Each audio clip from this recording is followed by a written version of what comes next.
नमस्कार बच्चों। मनुष्य को अपने मन के विचार प्रकट करने के लिए भाषा की आवश्यकता होती है। भाषा वाक्यों के मेल से बनती है और वाक्य शब्दों के मेल से बनते हैं। शब्द कैसे बनते हैं? शब्द वर्णों के सार्थक मेल से बनते हैं। बच्चों, आज हम बनावट के आधार पर शब्द के भेद के विषय में चर्चा करेंगे। इसे व्युत्पत्ति या रचना के आधार पर शब्द भेद भी हम कह सकते हैं।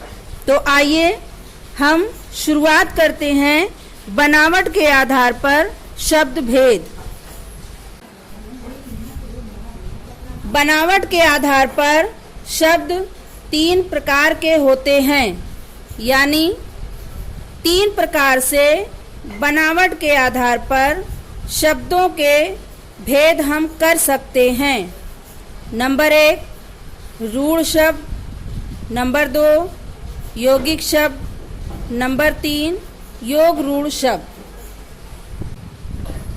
तो बच्चों, सबसे पहले हम रूढ़ शब्द के विषय में चर्चा करते हैं।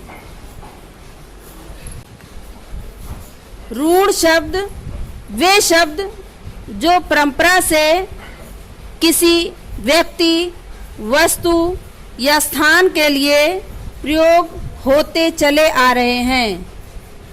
इन शब्दों के खंड करने पर इनका कोई अर्थ नहीं निकलता है। जैसे उदाहरण के लिए हम लेते हैं घोड़ा।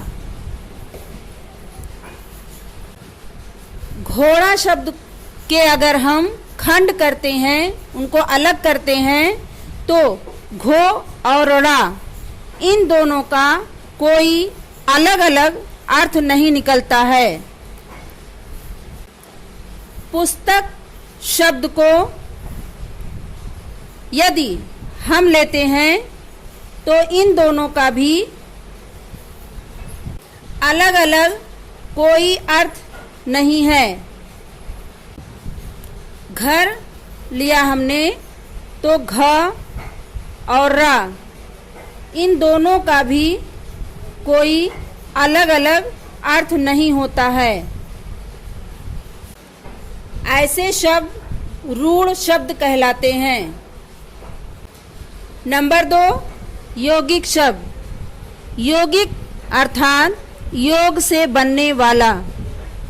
वे शब्द जो 2 या 2 से अधिक शब्दों के योग यानी जोड़ से बनते हैं, उन्हें यौगिक शब्द कहते हैं। इन शब्दों के टुकड़े करने पर इनके टुकड़ों का भी अर्थ निकलता है। इन शब्दों की रचना उपसर्ग, प्रत्यय, संधि तथा समास के द्वारा भी होती है। जैसे पाठशाला, इसको अगर हम अलग अलग करते हैं पाठ और शाला, तो पाठ का भी अर्थ है और शाला का भी अर्थ है। प्रधानमंत्री, इसको अगर हम अलग करते हैं प्रधान और मंत्री, तो इन दोनों का भी अलग अलग अर्थ निकलता है।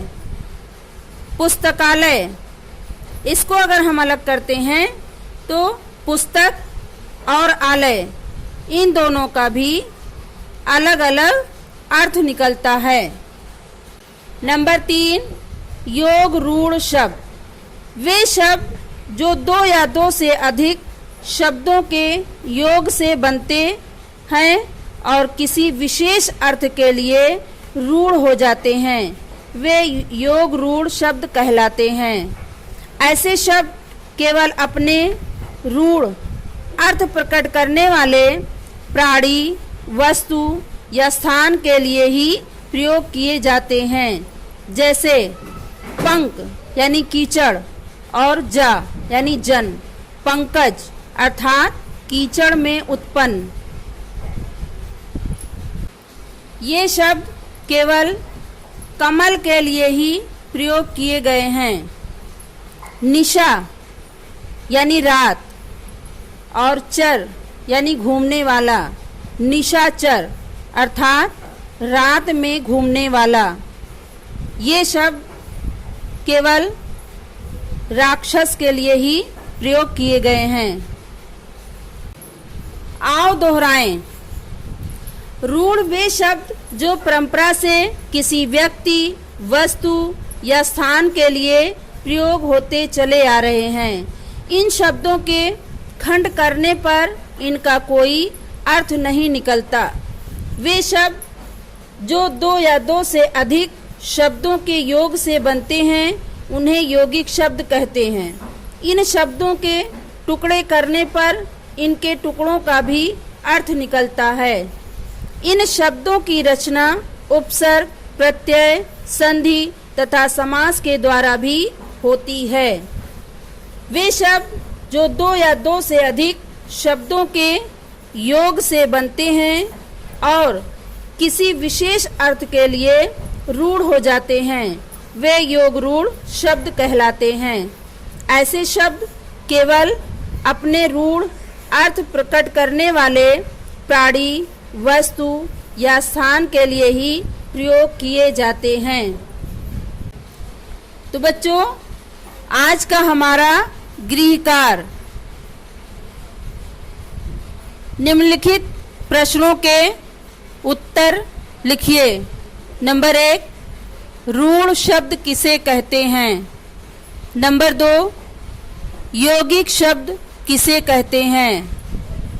नंबर 3, योग रूढ़ शब्द की परिभाषा लिखिए।